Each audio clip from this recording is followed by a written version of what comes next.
From LinkedIn News, I'm Leah Smart, host of Everyday Better, an award-winning podcast dedicated to personal development. Join me every week for captivating stories and research to find more fulfillment in your work and personal life. Listen to Everyday Better on the LinkedIn Podcast Network, Apple Podcasts, or wherever you get your podcasts. Did you know that small and medium businesses make up 98% of the global economy, but most B2B marketers still treat them as a one-size-fits-all? LinkedIn's Meet the SMB report reveals why that's a missed opportunity and how you can reach these fast-moving decision makers effectively. Learn more at linkedin.com/meet-the-SMB. Hello, my friend, and welcome to another exciting episode of Negotiate Anything. Thanks for joining us today. With over 10 million downloads and listeners from more than 180 different countries, it's dedicated listeners just like you who have made Negotiate Anything the #1 negotiation podcast in the world. I'm your host, Kwame Christian. I'm a business lawyer, mediator, author, and the proud CEO of the American Negotiation Institute. Now, before we get into today's insightful conversation, I have a golden opportunity for those of you who recognize the power of negotiation in your professional lives. Have you ever found yourself wishing that you could navigate those high-stakes conversations with more confidence? Or perhaps you're looking to empower your team with the art of persuasion and conflict resolution.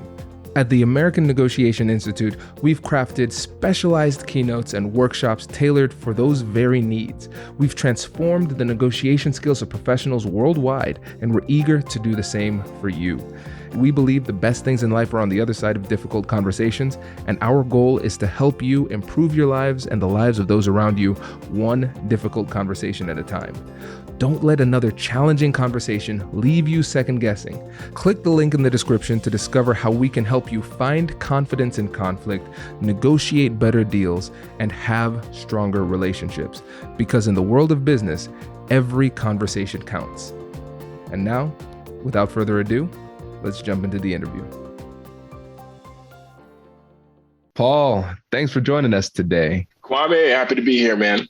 It's good to have you back. It's been like 4 years since you've been on the podcast. So let's do a reintroduction. Tell the listeners about yourself and what you do. All right.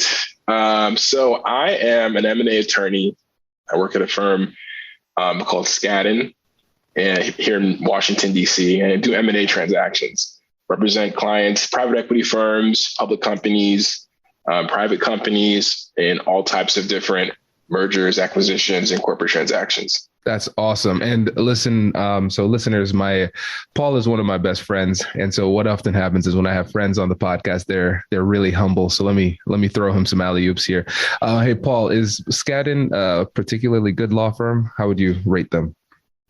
Yeah, I think particularly in my field in M&A, mergers and acquisitions, Skadden is one of the top firms. I don't know where this humility is coming from, but if I recall correctly, it's like one of the #1 M&A firms in the country. So this is a big deal. And so the types of deals that you work on with mergers and acquisitions are pretty substantial. Can you give an example of what those deals those look like for the listeners? Yeah. So typically, we'll represent a Fortune 500 company, and we'll help them buy or sell part of their business to another Fortune 500 company or a private equity firm. And so typically our deals are valued anywhere between 800 million to $20 billion. I think the biggest deal that I've worked on was about 8 billion.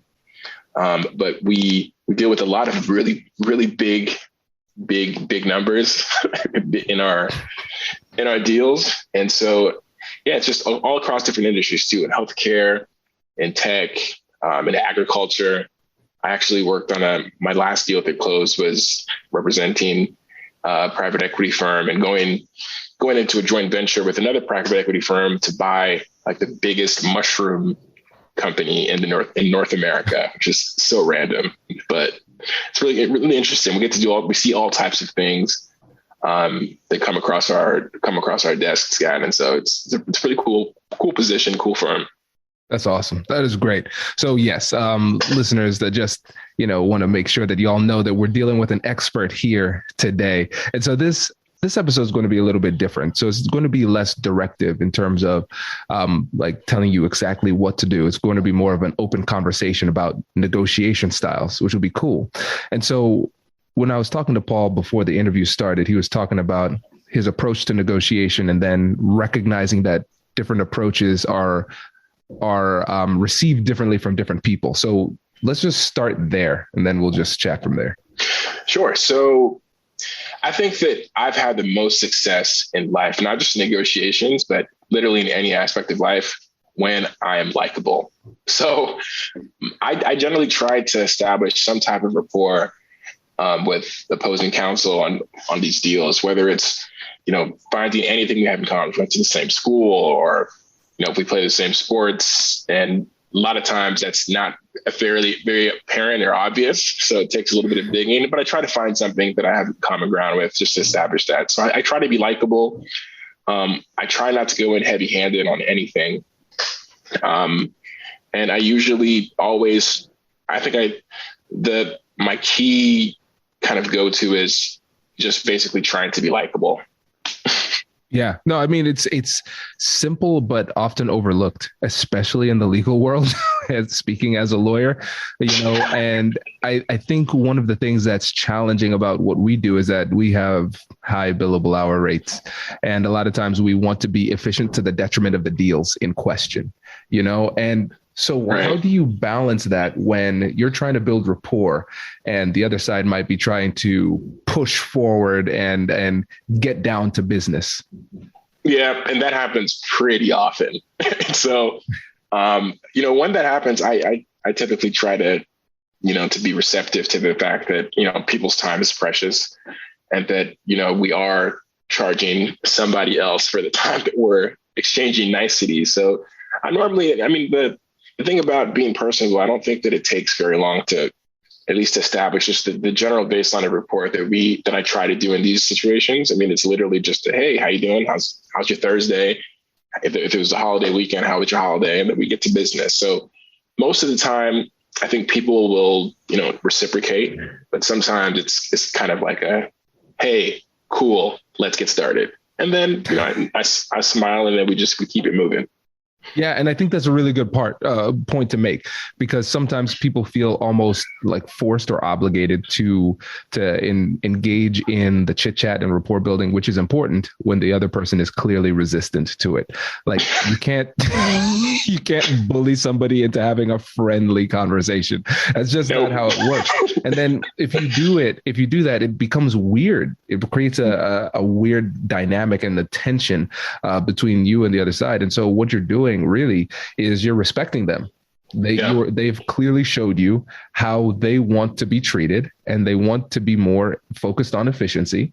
And so you acknowledge it and say, hey, it sounds like you want to move forward. So let's move forward. And you transition into business politely. So I think that's important because you're not forcing anything.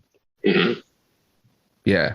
Now, there are times when that works and the other person's they engage in some chit chat, but then there are other times where you're dealing with a force, when you have billions of dollars on the line, you run into some big egos and some big personalities, and some strong personalities. So can you describe what those stronger, more difficult personalities look like in your world? Ooh. Okay, so no names, Paul. Don't say any names. No, I will not say any names or any firms. But there are some very notorious characters and individuals, and so I think the tough guys are particularly the ones who it is literally straight business. It's not even a hello. It's not a good morning in an email. It's not even like they don't even waste time in niceties via email, let alone in person. It's just questions. Answer. I don't like your answer. Your answer is stupid. Why would you have this answer? And so a lot of times it's like when people come in very hot like that, you immediately feel like you're in a defensive mode. And it's hard. It kind of kind of rattling sometimes because it throws you off. And because you're instead of focusing on getting your points across and communicating your client's position, you're kind of just like fighting for your life in those situations. At least it feels like it. So yeah, they're just very, very abrupt, very, they're not really receptive to any type of gray area when it comes to, to the deals or the work that we're working on, which is hard because there's a lot of gray area in deals. But sometimes people just want to be so focused on the black and the white that there's just very little room to even discuss the grays. So it's very difficult when you get those guys on the other side. Yeah. And you highlighted a really important point. You said it can throw you off when people approach you in that way, and it feels like it's a fight. And the key word that I want to focus on is the feeling part, because we have the strategy that people are going to use. And then we also have on the other side, the emotional impact of the strategy that people use. And so what often ends up happening is that we break rules. One of the fundamental rules of negotiation, where you never trade emotion for substance. And so, for instance, if you think about it in a very basic way, you think about a toddler. All right, listen, this toddler just threw a tantrum asking for candy. You don't give the toddler candy, because what you're doing is you're alleviating their emotional state and giving something up, but not getting anything in return but peace, right? And then on the other side, what often happens is that we trade substance for emotion, in that we are feeling emotional, and then we give them what they want, in order to alleviate the pressure they're putting on us, so we don't feel as bad. And so whichever emotional side you're trying to appease by trading substance for the emotion, it's still a mistake. And so I think it's really important to break down, like you said, the approach that people are using, and then the impact, the emotional impact it has on you, and the reality that a lot of times when you're under that emotional pressure, it makes it much more likely for you to make a mistake. Yeah. And you voluntarily make these mistakes. So when you are faced with somebody like that, what are some things you do to make sure that you can hold your ground and keep control of your own emotions? Hello, my friends. Before we get back to today's episode, I want to ask you a question. Have you ever wondered how to elevate your team's negotiation game, and how you can help the folks on your team have better, difficult conversations? At the American Negotiation Institute, we offer transformative keynotes and workshops tailored to empower professionals with top-tier negotiation and conflict resolution skills. Whether it's a keynote for your next event or hands-on training for your team, we've got you covered. Don't just negotiate. Master the art with the American Negotiation Institute. Click the link in the description to find out more. Elevate, negotiate, and succeed. Small and medium businesses don't have time to waste, and neither do marketers trying to reach them. On LinkedIn, more SMB decision makers are actively looking for new solutions to help them grow, whether it's software or financial services. Our Meet the SMB report breaks down how these businesses buy and what really influences their choices. Learn more at linkedin.com/meet-the-SMB. That's linkedin.com/meet-the-SMB. Yeah, so it is a lot easier said than done, but I focus. I find that it's very important, just like anything else in life, just to be really prepared, especially when you know what you're dealing with. If you've had a previous conversation and you realize, okay, this person is like this, then I just focus on being prepared and having my facts and my points that I'm trying to establish, so that it's very clear. I'm here to talk about X, Y, and Z. I don't care that you're giving me A, B, and C. We're going to talk about X, Y, and Z. And I've also found that it's very helpful in those situations when you get somebody who's just not, who's trying to win with emotion. I like to let them be. I like to be silent and kind of just let them listen to themselves talk. I find that it's a little bit disarming when somebody is being very aggressive with you and you just give them nothing back. And then what I found is normally they kind of, if they're emotionally intelligent, they'll kind of get to a place where they like realize, oh my God, what this is a little weird, awkward, and then they'll tone it down themselves. Okay, this is good. This is good because we talk about silence a lot. And I think it's something that people hear all the time. Oh, in negotiation, you silence. And again, easier said than done. Very easier said than done. Because people are coming at you with absolute fire. Yeah. Absolute fire. So when you're feeling that pressure to respond, because you, like you said, it feels like a fight. Sometimes we have that fight or flight response, and then we fight with our words oftentimes. And so I'm sure there are times where you like, there's something that you want to say and you hold back. So I really want to get into this mentally in your mind. What is the process that you go through to utilize that restraint when you're under that much duress? Yeah, I try to focus on my clients. A lot of the times in these negotiations, it's not our clients aren't with us. A lot of times it's just us. And then our clients, kind of whoever, like if they're buying a company or they're selling a company, the principals on the other side, they're their counsel. So it's literally knowing that I am an emissary, you're an emissary. At the end of the day, our client has sent us to discuss these things. And our objective is to get from point A to point B. Now, if we're not able to communicate, and if I'm not able to, to address the points that we're trying to address, we both kind of end up looking dumb to our principals, because we have to go back and report. And so if I think good lawyers always keep that in the back of their mind when they're having these negotiations, because it's not my company, it's not your company. Like, we're doing a job for someone. And so if we stick to the facts, the more we stick to the facts, the quicker we get things done, and our clients are both happy. And the cool thing about doing these deals is that there's a lot of room for both parties to win. You may not win everything, but you can both. A lot of times I feel like it's possible for my client to walk away feeling happy and your client to walk away feeling happy, and to just try to focus on finding those areas and knowing that this is a task that we've been sent to do, is what keeps me from going off the deep end. Have you ever seen, there's like these memes where people go to Chipotle, or these video memes, people go to Chipotle and like ask for, a chicken burrito, and the person in the Chipotle line will give them like a little half spoon of chicken. And the person will get really angry and say, "It's not your chicken." Give me a full spoon. It's literally, you didn't buy this chicken. I'm just here. So I always think about that. It's like, let's focus on what's here in the job that we're supposed to do. Let's not get emotional about things that aren't directly affecting us, and, focus on the task at hand. I love this. And now that's going to be in my mind all the time. It's not chicken. That's hilarious.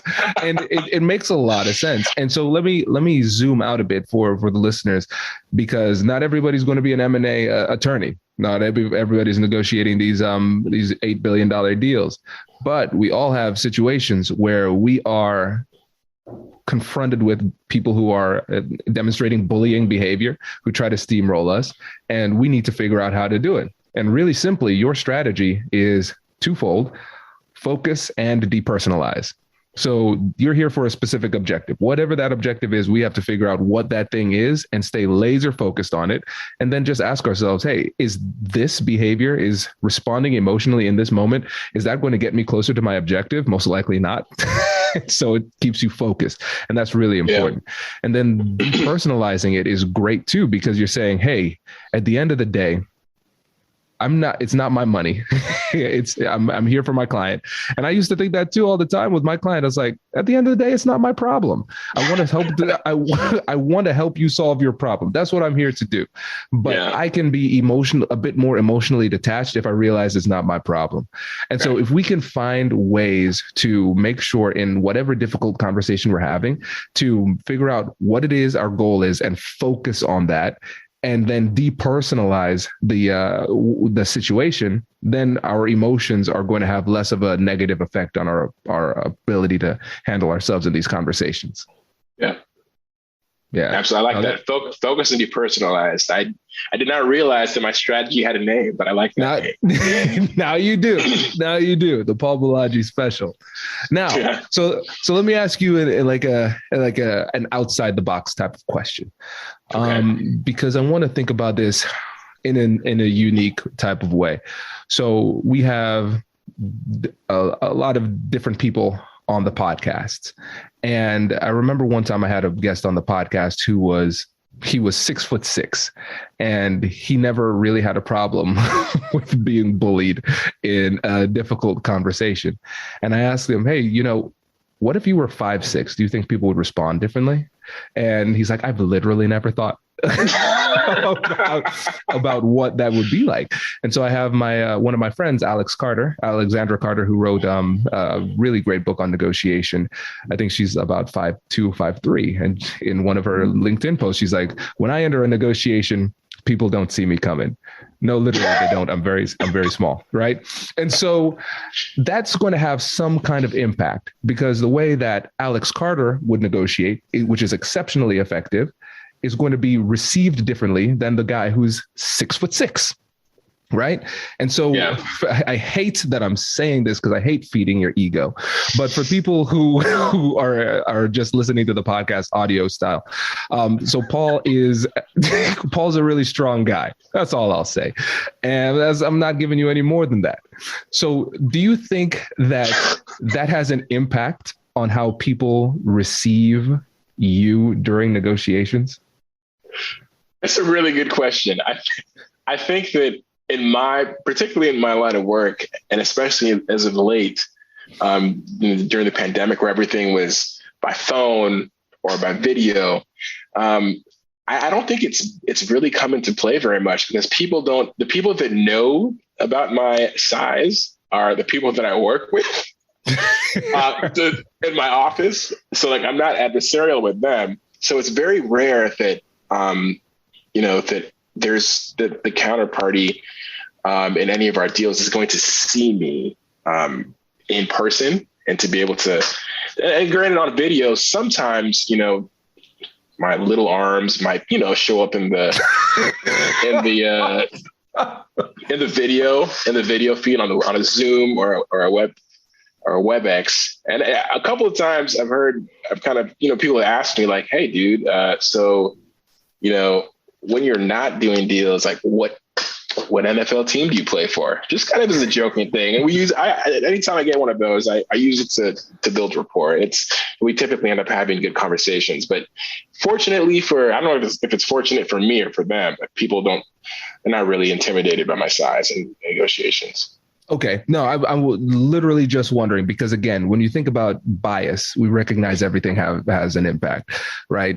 Your race will have an impact, gender, identity, all that type of stuff will have an impact. And so I think it's cool to explore that. The other thing that I realized too is, as a larger Black man, is that I know that sometimes if I get animated, it can be taken very aggressively. And so a lot of times I recognize that, okay, it can be an asset, because it's very rare in my experience where I have felt bullied in my professional career. That's not everybody else's experiences, especially when I talk to other guests who are women on the podcasts. Also, I realize that when I'm animated, I have to kind of pull back to recognize that, it might make people feel uncomfortable. So it's just an element, because your approach is going to also be filtered through how it comes through you. So the same person, two different people saying the exact same thing will be perceived very differently. Yeah. And you're making me think of this, there was this deal that I did where we had, it was a really difficult deal in terms of like the personalities that were involved. And there was a lot of back and forth. And toward the end, there was a client. So every once in a while, you'll do something called an all hands call. And so it'll be all the parties. So it'll be me and my client, and then it'll be the counterparty and their lawyers. So everybody's on call. During the pandemic, people are on Zoom, WebEx. So you have like 20 tiles of folks on the screen. You can see everyone. And when one person is talking, it'll kind of narrow into that person. And you see that person talk. And there was our client, the CFO of this company, had these very this the only way I can describe this is it was a very aggressive handlebar mustache. Okay. And he was very, he had a very strong personality. And so, once he would get going and start talking, his face is on the screen and you just see this mustache just going, just kind of vibrating and jumping when he moved.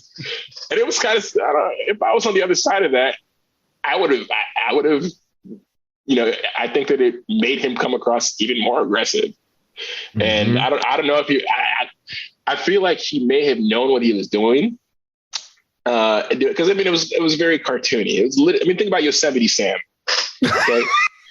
Like that's the type of mustache that we're talking about. So, I think he did it on purpose because why else, So that is a point. I think that I have actually seen, that's just an example, but I've seen people, try and whether it's, even if it's not like a particular physical feature, they'll have something, or they bring something with them to try and bolster their personality and their strength and when they're having negotiations. And for me, I just don't think that part of the reason, like you said, is like we're Black men and we already can't, especially as, we're in the 6 foot club.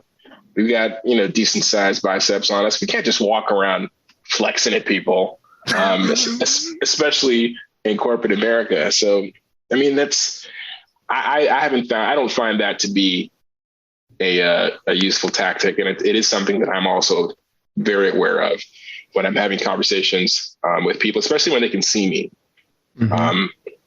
And we're having conversations that, where we're not seeing eye to eye on something. And even if they start to, and this is not that I'm thinking about this, I'm wondering if kind of subconsciously, this is part of what has helped me just kind of develop this focus and depersonalize strategy, because I don't ever want it to be that, oh, this big Black guy just yelled at me and bullied me. And it's something that, I've, this when growing up, like we've always been generally, in the population of people that are bigger than the other people around us in our immediate vicinity. And so, there's a certain level of self-awareness that you have to have in that situation. So it's a good definitely point. No, it's helpful. And one of the things that came up in one of my negotiation trainings I did, actually, it was with lawyers, the Ohio State Bar Association. It was right at the beginning of COVID, like weeks after everything was shut down. So talking about virtual negotiations was really important. And one of the people who was in the training was saying, I love this. This is great. I don't need to see people in person anymore. Because one of the things that they said is I have a very soft voice and I'm smaller too. And so it's hard for me. I don't feel as though I get that same respect at the negotiation table in person, but I found it a lot easier to negotiate virtually. And I do a lot of email negotiations up front to establish rapport and set boundaries. But then I would transition on to Zoom, and they actually felt more comfortable just not having the camera on for those reasons. But you can do things with your camera angle so nobody knows your size too. So like Zoom and just video calls, those type of things, it's kind of levels the playing field to a certain extent with some of those physical dimensions. And again, the reason why we have to explore this is because it matters. Because when I was talking to a former FBI agent, Joe Navarro, when he was on the podcast, he's the author of What Every Body Was Thinking. It's a body language book, great book, and another one called Be Exceptional. And I asked him, what is one thing that most negotiators, like most everyday business negotiators, don't understand about negotiation? And he says they don't understand that everything matters. The way you walk, the way you talk, the way you introduce yourself, all of these things, every single thing that people are perceiving matters. And so I think some people might listen and it might sound like our conversation has become superficial, but it's not. Because even though these things we could say theoretically or logically should not matter, we don't live in the theoretical world. We live in the real world, and psychology is real, and people are going to perceive things differently. And one of the things that I started doing is, after tough conversations with people, is asking them how I made them feel during the interaction. So not like, what did you think about what I said? I'm saying, how did I make you feel during it? And I've been surprised, Paul, because sometimes I thought like I handled it well and treated them respectfully. And they're like, no, I felt like you dominated that conversation. No, I felt like you belittled me in this way. And I was like, I was trying really hard to be empathetic. And I would, instead of getting defensive, I would say, okay, tell me more. Was it particularly what I said? Was it the words that I used? And sometimes it's your tone. It was the tone. It was the way that you said it. It's like, okay, this is interesting. So I think it's important whenever possible to get that feedback to see how what you're saying is perceived, because sometimes if you just look at the transcript of what was said, it doesn't tell the whole story because the perception is going to be different. For different reasons. Yep. No, that's true. And there's that I can definitely think of a few times where I've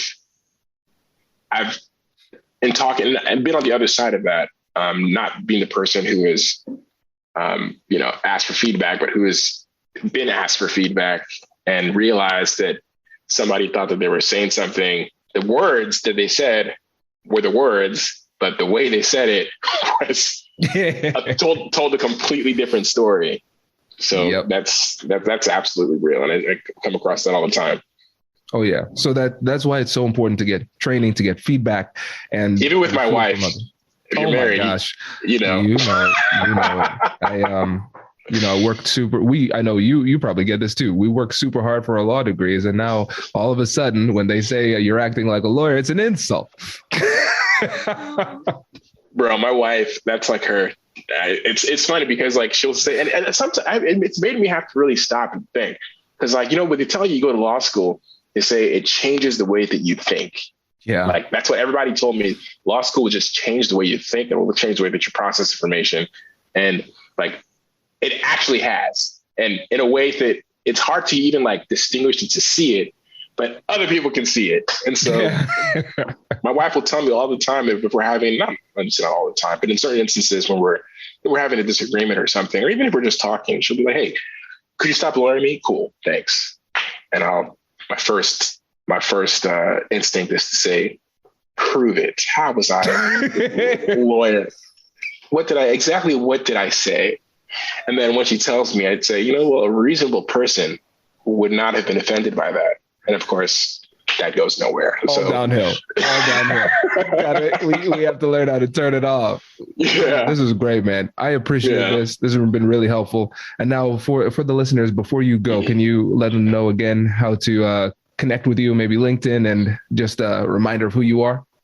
Oh, yeah, sure. So I'm Paul Bolaji, and you can find me on LinkedIn, just Paul O, and then Bolaji, my last name, Bolaji. I'm happy to chat with anybody who's interested in law school, anybody who's got work that I could possibly help you with, or my firm could. Like I said, we have a little bit of expertise in M&A, so happy to connect. Perfect. Thanks, brother. Really appreciate it. Thanks, Kwame. Congratulations, you've just joined an elite club. By listening to a full episode, you're now officially on the Negotiate Anything team. So welcome aboard. What most team members do is they subscribe to the podcast because that allows them to automatically get the latest episodes of the show. The best things in life lie on the other side of difficult conversations. Keep learning, keep practicing, and keep getting better. Your relationships will improve, your career will soar, and you'll have the confidence you need to get the most out of these crucial conversations. Again, thank you for joining the team. We're excited to have you, and I will see you in the next episode. I'll catch you later.